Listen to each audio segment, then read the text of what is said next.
안녕하세요. 오늘도 사은살롱을 찾아주셔서 감사합니다.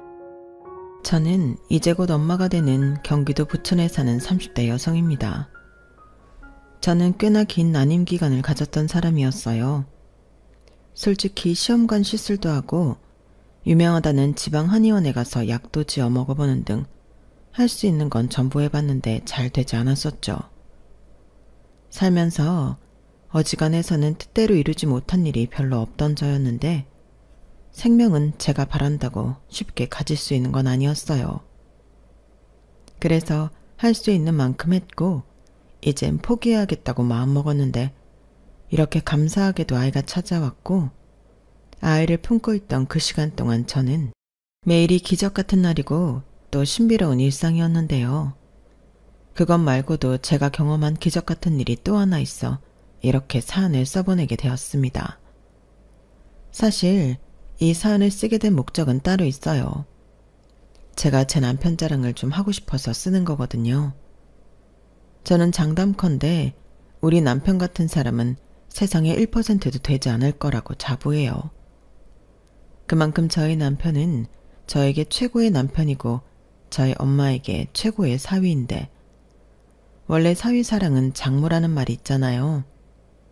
그래서인지 저를 빼고도 저희 엄마와 저희 남편 사이는 누가 보면 아들이랑 엄마 아니냐고 할 정도로 돈독하고 아름답게 그지없는데 지금부터 저희 남편과 저희 엄마의 사연을 소개해 볼까 합니다. 솔직히 저는 꽤 오랫동안 친정엄마를 미워한 딸이었어요. 왜냐하면 저희 집의 엄마로 하여금 폭삭 망했었기 때문이었죠.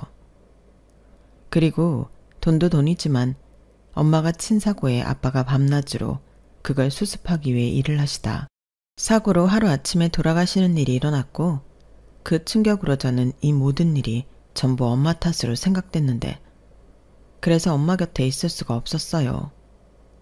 또 가뜩이나 마음이 약한 엄마는 저를 볼 면목이 없다며 서운하다 표도 내지 못하고 마치 죄인처럼 지내시기도 했는데 그래서 더 어린 마음에 엄마를 용서할 수 없었던 것 같아요. 엄마의 마음, 엄마의 사정 따위는 생각하고 싶지도 않았거든요. 그러니 그 미움과 원망은 날카로운 가시가 되어 엄마를 공격했는데 엄마는 그런 공격을 받아도 마땅하다 생각했어요. 저희 엄마가 젊어서부터 마음이 약해 사기를 잘 당했는데 그게 나이를 먹어도 고쳐지지 않았거든요. 도대체 어떻게 살면 남에게 그토록 이용만 당하는 건지 어릴 때부터 무슨 보증을 잘못 썼다고 난리가 나고 또 누가 이름만 적어주면 된다는 꼬임에 만져보지도 못한 거액의 빚을 지기도 하다. 또 한 번은 돈 버는 일이라고 꼬임에 넘어가 다단계도 했었는데 그때 저는 어린 마음에도 세상에는 참 다양한 사기꾼이 있다는 걸 몸소 배울 수 있었어요. 그리고 그럴 때마다 엄마는 깊은 죄책감에 힘들어했는데 아빠는 그런 엄마를 한 번도 원망하지 않으셨죠. 다 괜찮다고 자기가 알아서 수습할 테니 너무 자책하지 말라고 엄마를 달래주셨는데 저는 그런 아빠도 이해할 수 없었어요. 그래서 화를 냈죠. 네 엄마가 착해서 그래. 원래 아무것도 모르는 부잣집 애기씨였잖아. 아빠 만나서 외갓집에서 쫓겨나고 그래도 아빠랑 너만 보고 산 엄만데 수정이 네가 엄마 좀 봐줘라. 사정이 딱한 사람을 보면 도와주고 싶은 마음이 든다는 걸 어쩌니. 아빠도 엄마의 그런 온화하고 착한 마음에 반해서 결혼까지 했는데 이제 와서 그렇게 살지 말라고 할 수도 없잖아. 아빠도 많이 반성하고 있어. 그리고 그 돈은 아빠가 열심히 일해서 메꿀 거니까 우리 공주는 걱정할 필요 없고 하던 대로 공부 열심히 해. 아빠 말 무슨 뜻인지 알지? 저렇게 말하며 아빠는 늘 죽으나 사나 엄마 편만 드셨는데 그걸 보면 저희 엄마는 무슨 복을 그렇게 많이 타고났는지 전생에 나라를 여러 번 구한 사람이 틀림없었어요. 그렇잖아요. 세상에 우리 아빠처럼 말도 안 되는 맹목적 사랑을 베풀어 줄 수 있는 이가 또 누가 있겠어요. 자식인 저도 그렇게는 못하겠는걸요. 그러니 아빠의 사랑이 어떤 때는 경이로울 지경이었는데 그럼에도 불구하고 남의 말에 홀랑 넘어가 사기나 당하고 오는 엄마를 저는 아빠처럼 좋아하긴 힘들었죠. 그나마 다행인 건 제가 엄마가 아닌 아빠 쪽을 많이 닮았다는 건데, 그래서 저는 절대 손해보는 일 따위는 하지 않을 거라 믿어 의심치 않았어요. 그런데 엄마가 마지막으로 당한 사기로 집까지 날리게 된 우리 집은 하루아침에 2층 양옥집에서 반지하 단칸방으로 형편이 수직선으로 바닥을 찍게 되었는데, 한참 예민한 시절에 저는 불만이 크게 닿았어요. 오죽하면 저런 엄마라면 그냥 없는 게 낫지 않냐, 그런 못난 생각도 했었는데 그때가 제 나이 19살이었어요. 고3이라 가뜩이나 날이 뾰족뾰족하게 서 있는데 엄마라는 사람은 바보처럼 사기나 당하고 가족들을 힘들게 하니 그때는 그냥 집을 확 나가고 싶은 심정이었죠. 그리고 그 상황을 빠르게 수습하고 회복하려 했던 아빠는 거의 20시간 가까이 일만 하시다 퇴근길에 음주운전자의 과속으로 그만 허무하게 세상을 떠나고 마셨는데, 그때는 저도 제정신일 수는 없었어요. 물론 저희 엄마도 그때는 큰 충격을 받아 쓰러지셔서 병원에 입원까지 하시게 되었죠. 하지만 저는 그런 쓰러진 엄마도 불쌍해 보이지 않았는데, 앞으로 내 인생에서 엄마를 용서하는 일은 결코 없을 거라고 누워있는 엄마를 보며 생각했어요. 그래서 그날 이후 저는 대학 진학도 포기한 채 서울 고모집으로 올라왔는데요. 아빠의 장례식이 끝나고 큰 고모가 그러셨어요. 나는 죽을 때까지 네 엄마 미워할 거다. 그리고 너도 네 엄마랑 같이 살다 네 인생 말아먹지 말고 고모집으로 와. 내가 내 동생 지키지도 못하고 요절하게 만들었어도 조카인 너는 내가 지켜야 하지 않겠니? 그러니까 생각해보고 서울 올라오면 연락해라. 이렇게 말씀하셨는데요. 그런데 막상 고모 집에 들어가니 제 생각과 모든 것이 다르더군요. 저를 지켜주겠다는 고모는 결코 좋은 마음으로 저를 오라고 한 건 아니었어요. 거의 매일 저만 보면 저희 엄마 험담을 귀에서 피가 날 정도로 하셨는데 저를 무슨 욕바지처럼 생각하는 것 같더라고요. 그리고 저는 거기에 대고 차마 엄마 편을 들 수도 없고 또 맞다고 맞장구를 칠 수도 없으니 엄마의 잘못으로 저까지 눈치를 보고 지내야 했는데요. 결국 반년도 버티지 못하고 그 집을 나오게 되었어요. 어차피 그때는 성인이라 그때부터는 저도 일을 할 수 있었으니까요. 그래서 처음 1년은 고시원 고시태를 전전하며 일을 하고 돈만 모으며 살았는데, 그런 생활을 하다 보니 엄마와는 연락이 자연스럽게 끊어졌어요. 제가 서울에 오면서 전화번호를 바꾼 것도 있고, 아마 엄마는 제가 고모집에 간 것을 알고 있는 것 같았는데, 그러니 잘 지내냐, 뭐 이런 안부 전화를 하고 싶어도 하실 수 없었을 텐데요. 그러다 계속 아르바이트만 하고 살 순 없어 취업에 유용하다던 컴퓨터 관련 자격증 몇 개를 따서 그 자격증으로 마침내 작지만 좋은 분이 많은 사무실에 취직하게 되었어요. 그리고 거기서 남편을 처음 만나게 되었는데요. 남편의 첫인상은 나이에 비해 더 어른스러웠어요. 그래서 저는 남편과 제가 나이 차이가 좀 난다고 착각했는데, 나중에 알고 보니 세상에나 저보다 4살밖에는 많지 않아 꽤 충격이었죠. 왜냐하면 저는 그때 남편을 삼촌이라고 불렀거든요. 그러니 갑자기 너무 미안해졌고 남편을 볼 때마다 낯이 뜨거워 민망했는데, 남편은 그저 허허하면서 사람 좋게 웃었어요. 원래 남편 성격이 유하고 좋거든요. 그래서 남편이 부모를 일찍 여의고 친척집을 전전하다 보육시설에서 자랐다는 걸 전혀 몰랐는데요. 겉모습과 성격만 봐서는 좋은 부모님 밑에서 여유롭게 자란 티가 나는 사람이었어요.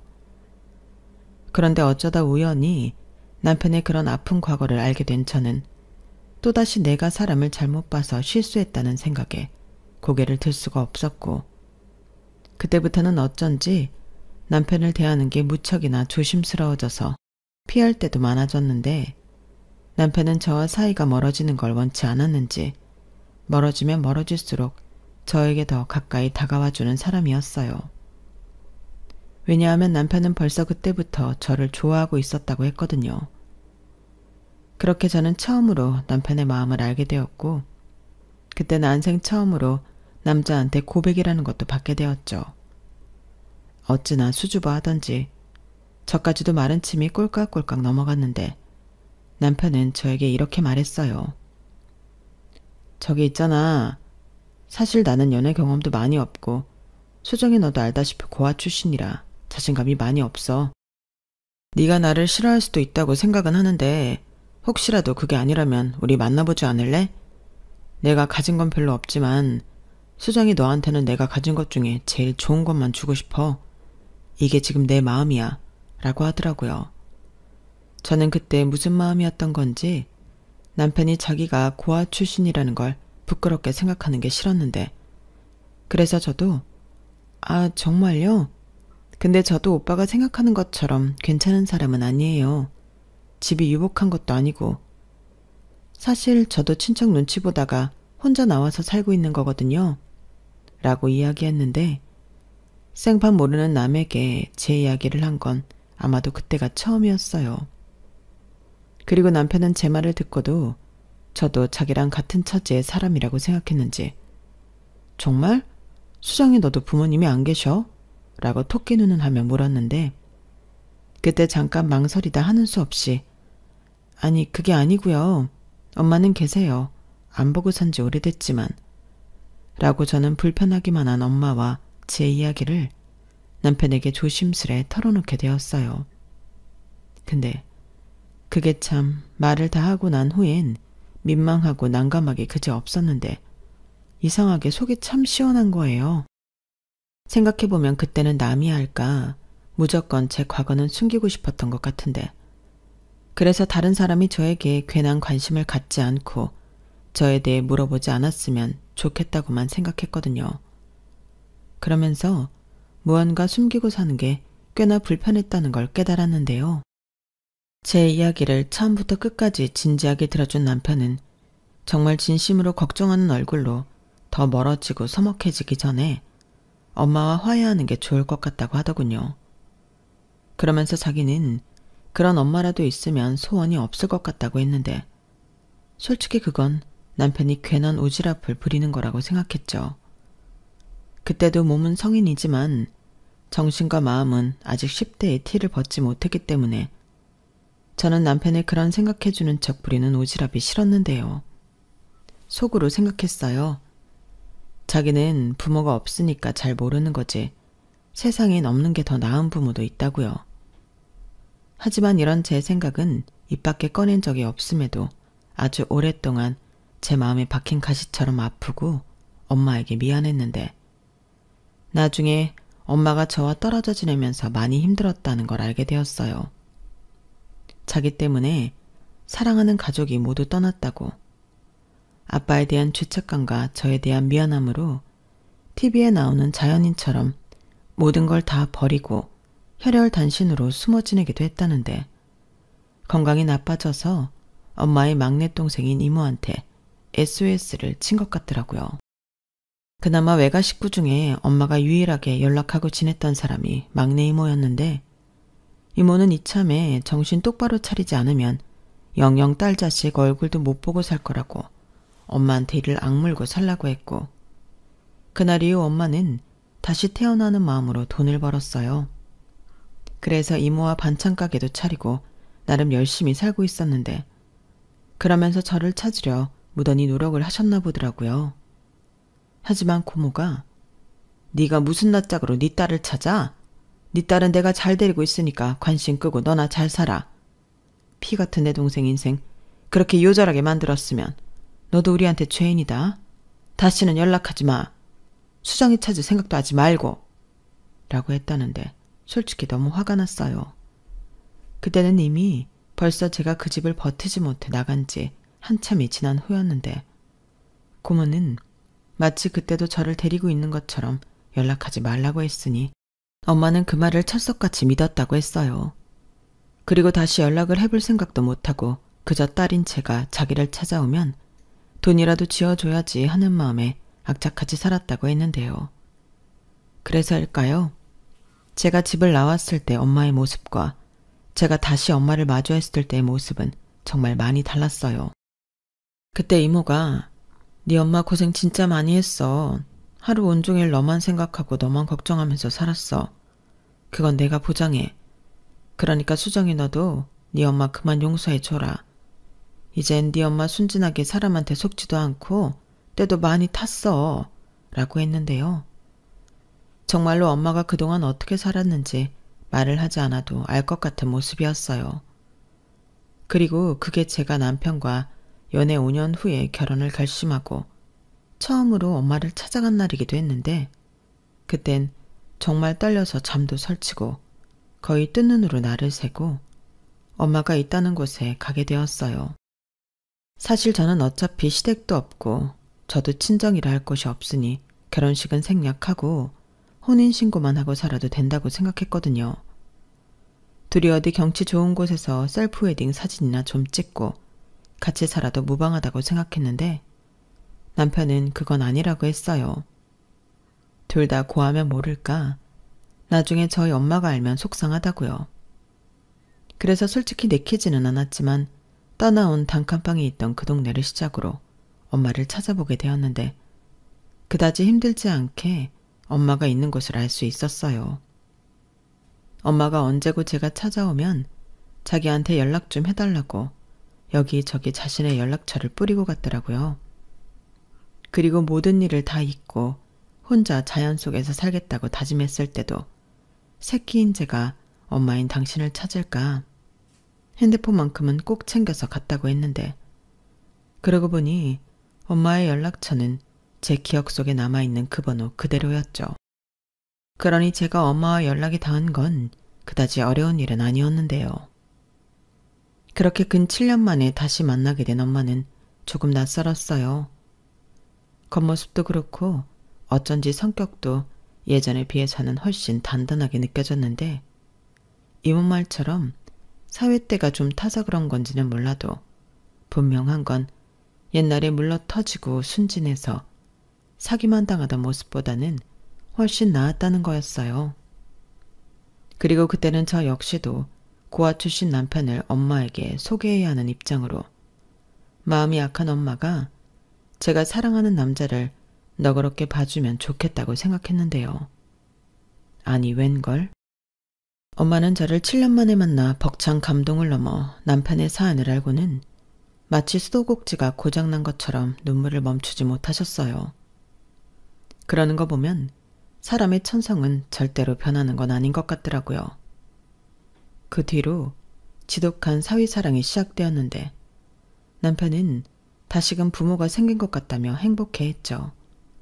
그러면서 장모님 말고 엄마라고 불러. 나도 평생 아들이 있었으면 했거든. 재준이 엄마 아들 하자. 아들 같은 사위 말고 진짜 아들 해. 라고 했는데 그때 남편은 감동을 했고 저는 발끈했는데요. 당연하죠. 엄마 때문에 저희 관계가 연인 사이에서 남매가 될 판이잖아요. 엄마, 말이 이상하잖아. 그럼 우리가 남매라는 거야? 남매끼리 결혼하는 거 봤어? 엄마 오바 좀 하지 마. 아들 같은 사위 딱 거기까지만 해. 라고 진심 화를 냈는데 옆에서 이모가 어찌나 배꼽을 잡고 깔깔 웃던지 설마 네 엄마가 네 남편 뺏어다가 아들 삼겠냐? 그냥 예쁜 사위한테 엄마 해주고 싶어서 하는 말이지. 애가 왜 이렇게 융통성이 없어? 라고 하는데 괜히 저만 민망해졌다니까요.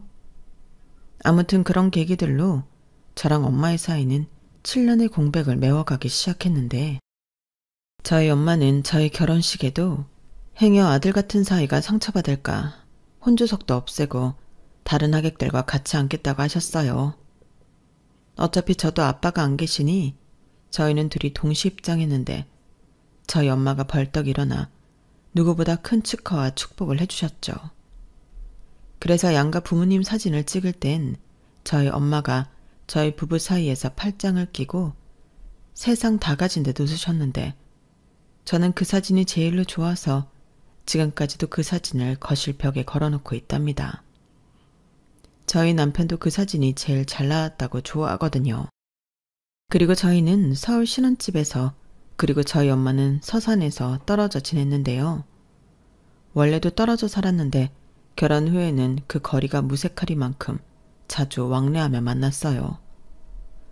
사람 마음이 진짜 이상한 게 그렇게 평생 용서하지 않고 볼 일 없다고 생각한 저였는데 엄마는 엄마라고 애틋한 마음이 생기더라고요. 아마도 고모에게 느꼈던 배신감과 엄마 없이 지냈던 서러움이 남편을 만나 엄마를 받아들이게 한 것만 같았는데요. 엄마 역시 지난 날을 매일같이 후회한다며 자기는 하늘나라에 가서도 아빠만 만날 수 있으면 지옥 불구덩이도 뛰어들 수 있다고 했어요. 그래서 그런 일들을 겪으며 착한 것도 죄라는 마음에 평생 써보지도 않았던 색안경과 편견을 갖고 사람을 멀리하며 지냈다고 했는데 또 장사를 할 때 보면 그런 것도 아니었어요. 아우, 왜 이렇게 오랜만에 왔어? 얼굴 보니까 어디 아프기라도 했던 거야? 안 되겠다. 오늘 장조림이랑 오이지 많이 했거든? 이거 내가 서비스로 줄게. 가서 밥 좀 푹푹 많이 먹어. 어이 총각, 매일 그렇게 고기만 사가고 가면 어떡해. 이거 내가 돈 안 받을 테니까 나물 반찬 좀 챙겨가.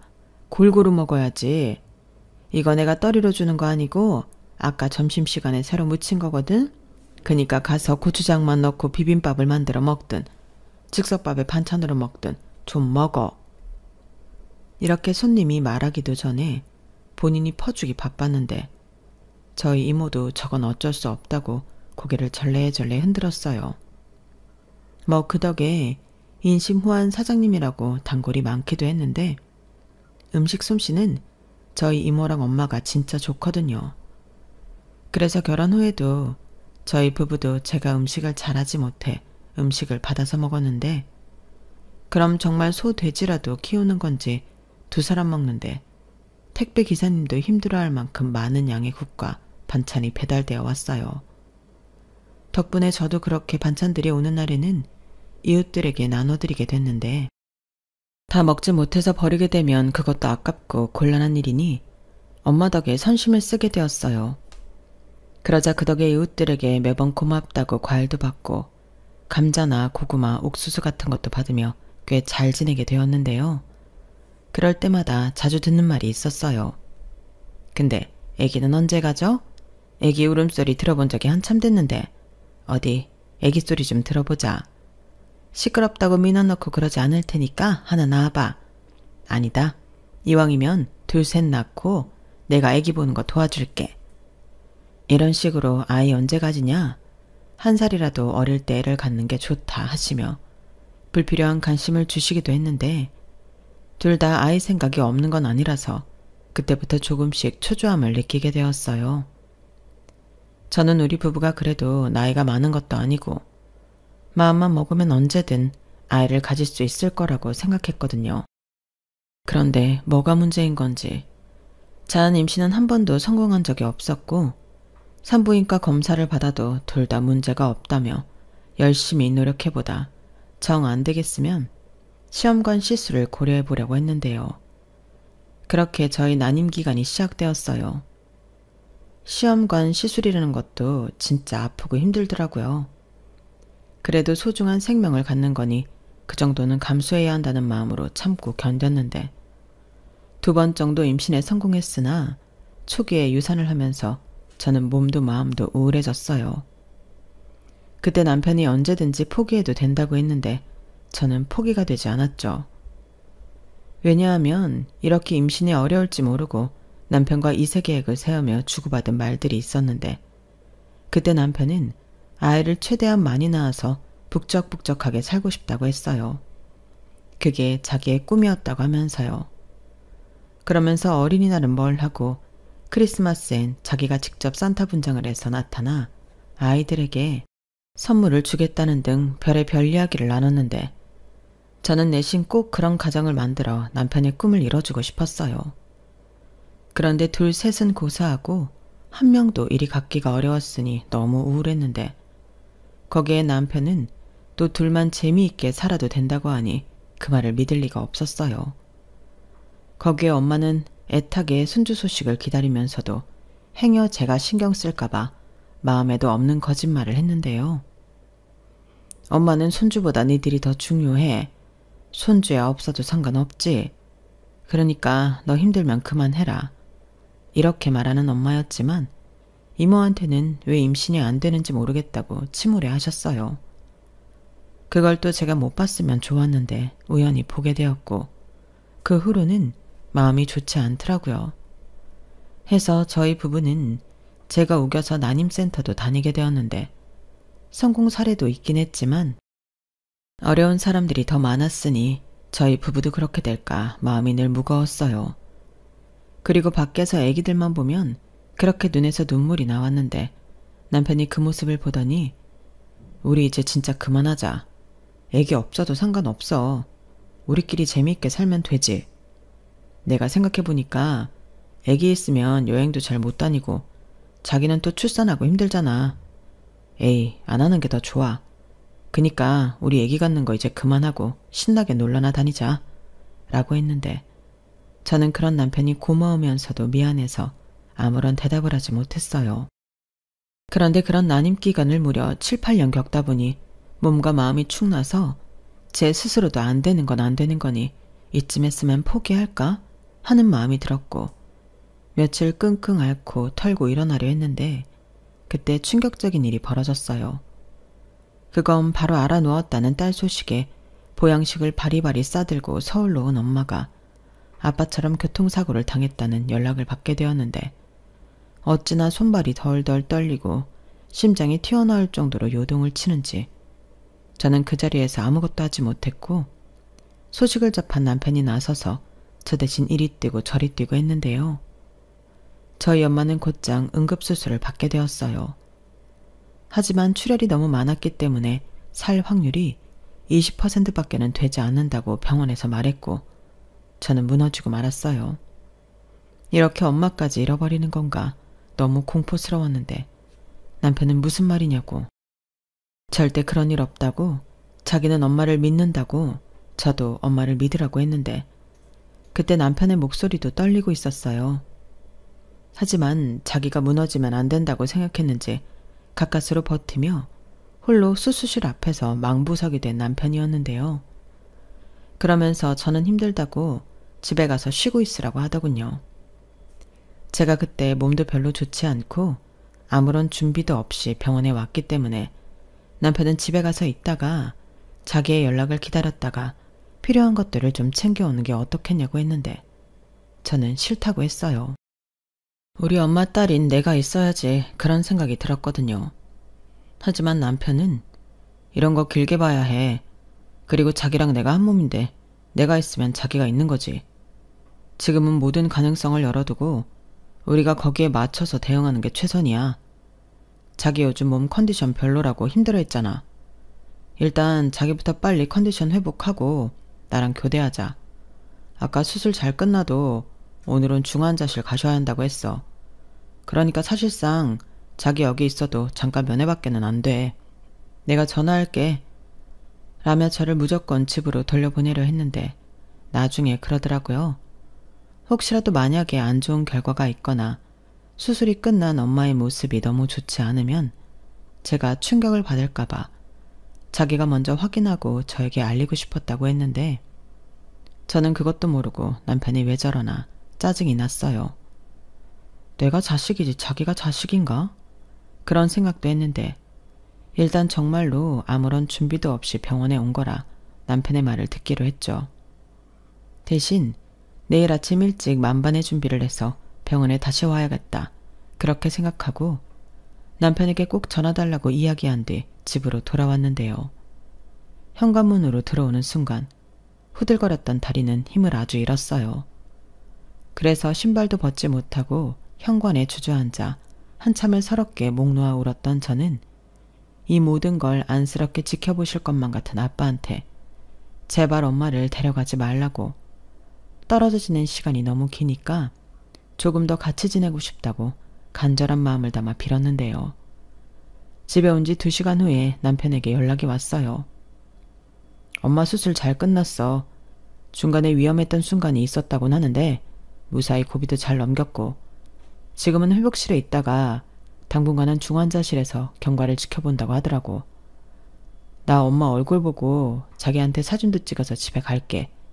우리 자기 많이 놀랐을 텐데 엄마 괜찮아. 내가 괜찮을 거라고 했잖아. 이제 잘 회복하고 깨어나면 아무 문제 없어. 정말? 우리 엄마 진짜 아무 문제 없는 거 맞지? 맞다니까. 우리 빨리 엄마 깨어나시라고 기도하자. 그러자. 저는 마지막엔 금방이라도 울 것 같은 목소리로 겨우 대답했어요. 그리고 남편의 말처럼 씩씩하게 버티자고 다짐했는데요. 괜한 임신을 바랄 것이 아니라 지금은 엄마의 건강만 바라고 있었죠. 그래서 제 손으로 병간호도 다 하고 엄마가 의식이 돌아오면 그때부터는 우리 같이 살자고 얘기하려고 마음먹었는데 하루가 지나고 이틀이 지나도 엄마의 의식은 돌아오지 않았어요. 심지어 한 달이 지나도 상황이 달라지지 않았는데 병원에서는 지금 이 상태면 의식을 언제 회복할 수 있는지 장담할 수 없다고 하더라고요. 그러니 시간이 지나면 지날수록 저는 두렵고 안 좋은 생각도 많이 하게 되는데요. 그러는 사이 이모 역시 충격이 컸는지 허구한 날 울면서 우리 언니 잘못되면 어쩌니?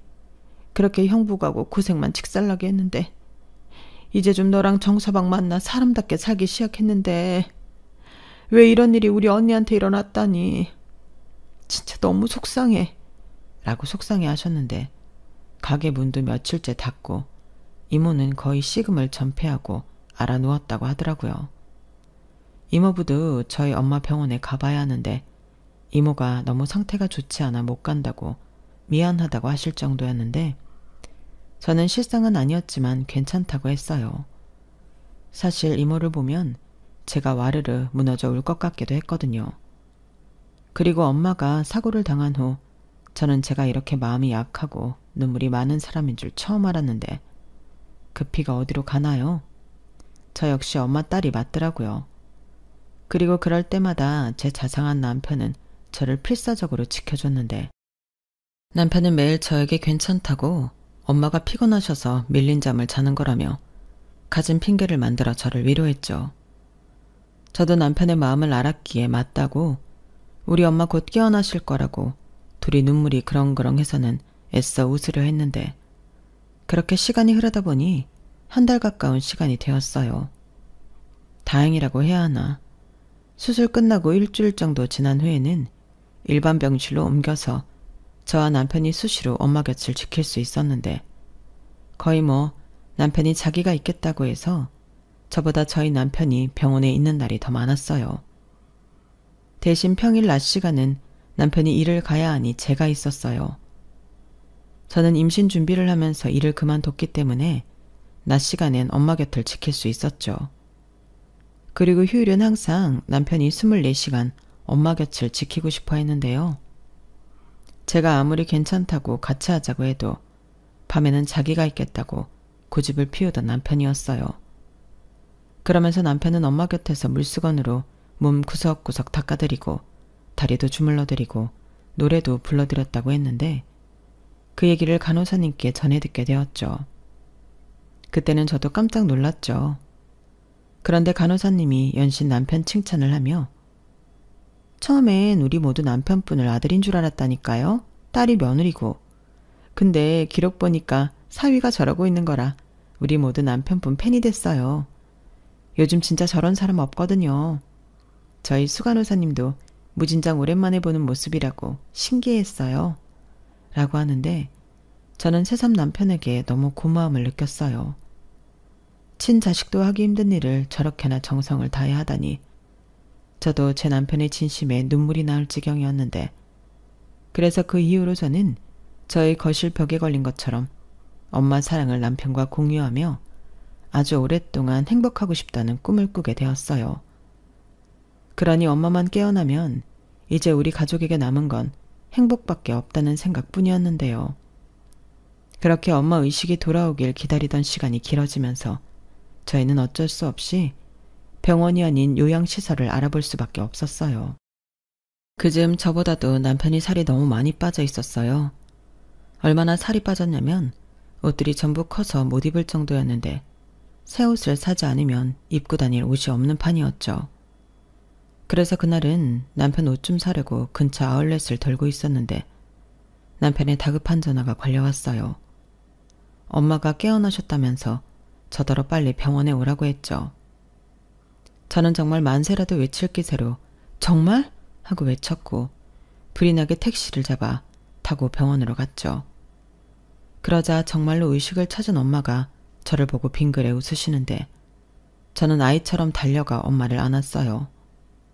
엄마, 내가 얼마나 기다렸는지 알아? 왜 이렇게 늦잠을 오래 잤어? 나 무서웠잖아. 아휴, 우리 딸. 엄마 못 깨어날까봐 무서웠어? 엄마가 시간이 이렇게 많이 지났는지 몰랐네. 미안해. 우리 아들도 병간호 시켜서 미안해. 무슨 그런 말씀을 하세요? 깨어나셨으니까 저는 다 괜찮아요. 저는 엄마만 무사히 저희 곁에 계실 수 있으면 진짜 다 괜찮아요. 남편은 그런 말을 하면서 끝내 울음을 참지 못했어요. 나중엔 저보다 더 엉엉거리며 서럽게 울더라고요.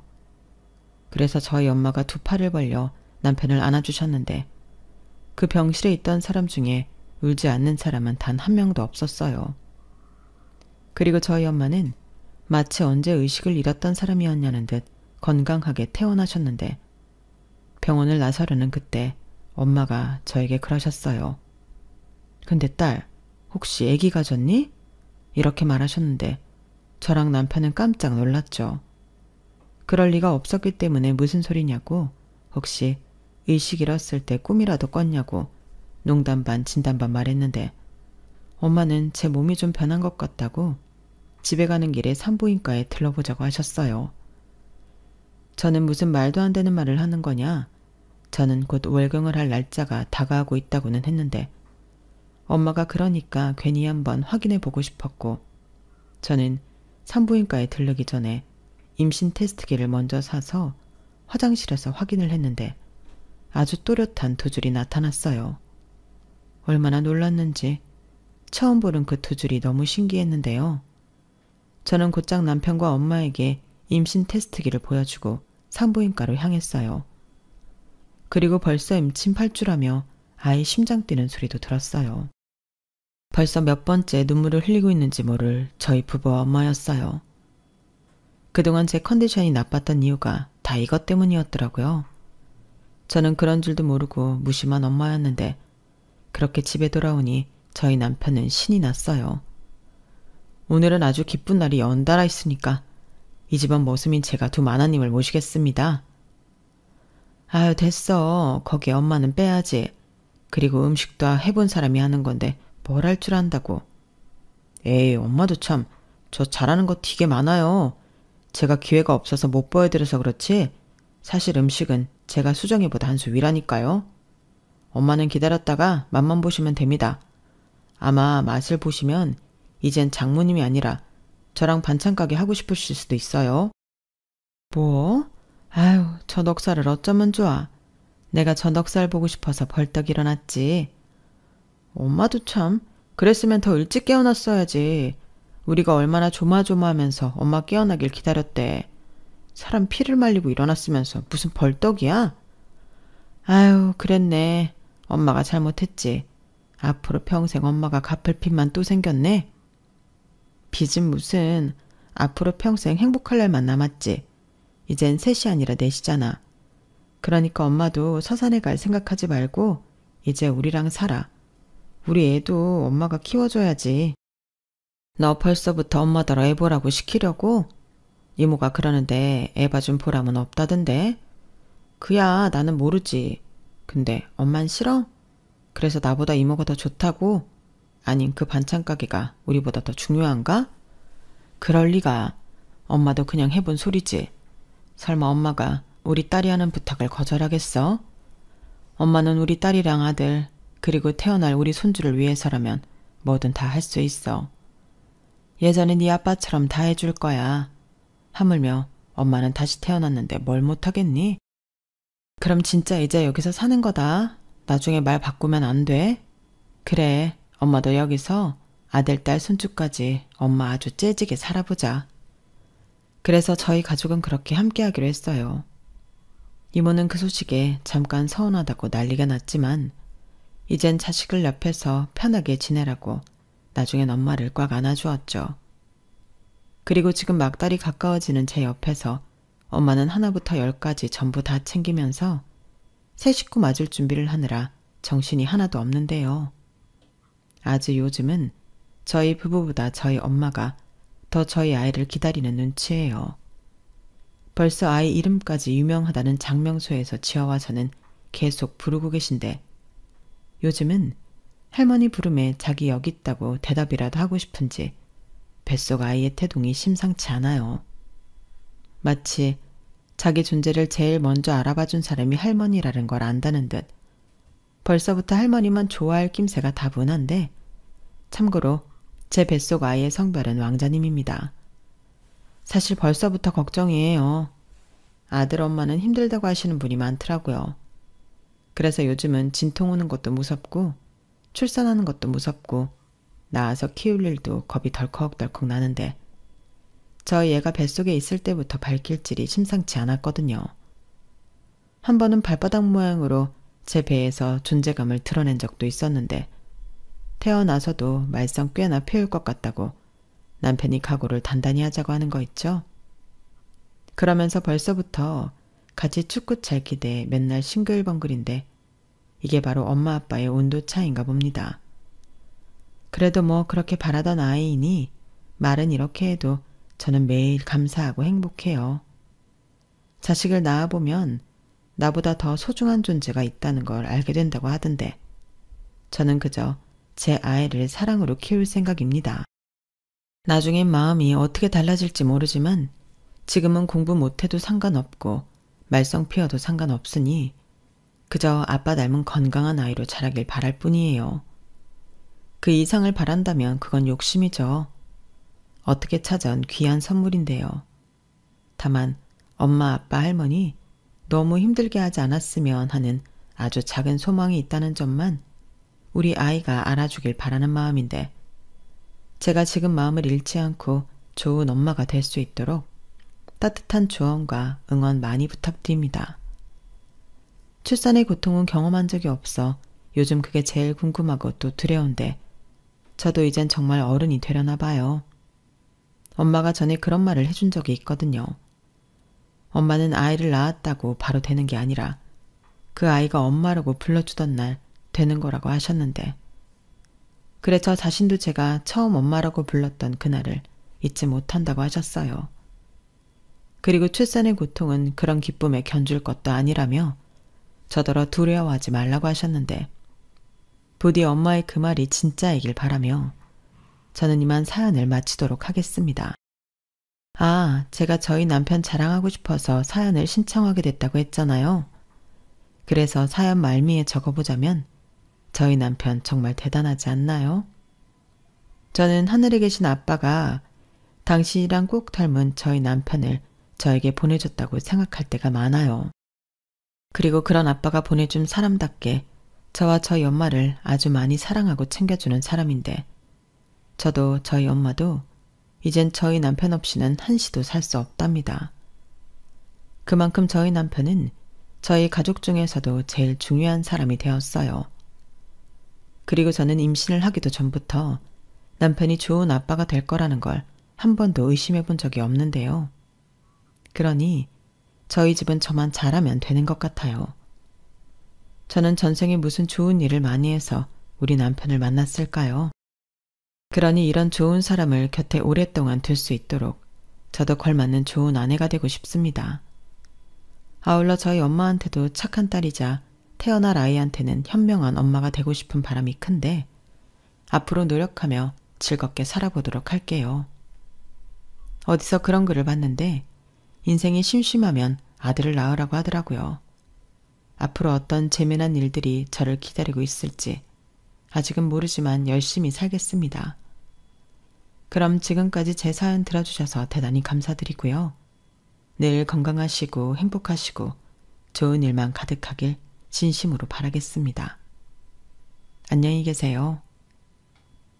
여러분, 사연 댓글에 응원과 현명한 조언 부탁드려요. 좋아요와 구독은 저에게 큰 힘이 됩니다. 오늘도 좋은 일 가득하세요.